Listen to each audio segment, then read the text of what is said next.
Do you see sort of geopolitically Darwin and the north of Australia in particular becoming more and more, I guess, critical, with infrastructure development, defence spend, that sort of thing, particularly with things that are going on in the South China Sea at the moment and that type of thing? And does Sentinel Property Management hope to play a role in any of that? Leverage that in any way it can? Yes, to all of those. At the last, the NATO conference in Brussels last year, which was when our Prime Minister hadn't been in too long, NATO announced that they want to have a presence in the Asia Pacific. Yep.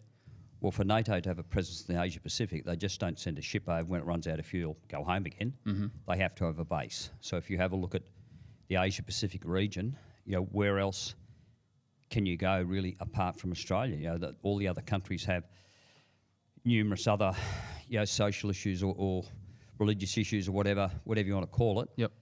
So Australia is the safest place for all of those countries to come. Yep. And have a base. You've also got to be far enough away from where the perceived trouble would be. Whether that's China, North Korea.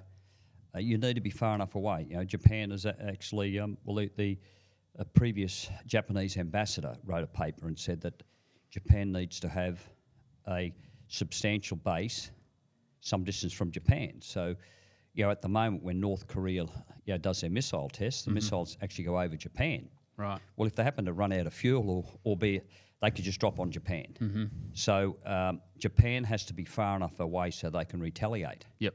Well, in Japan, if they launch from North Korea, by the time they see it, it's probably too late. Yep.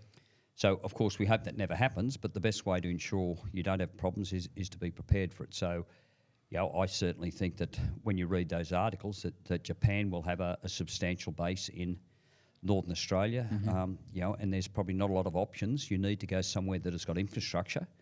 They can't go and just pull up on a beach somewhere and set up a big facility. You've got to have power, and you've got to have water, and you've got access to fuel, and you've got to have a population base. So there's certainly a limited number of locations where that could be, and I've got a reasonable idea, but it's not for me to speculate.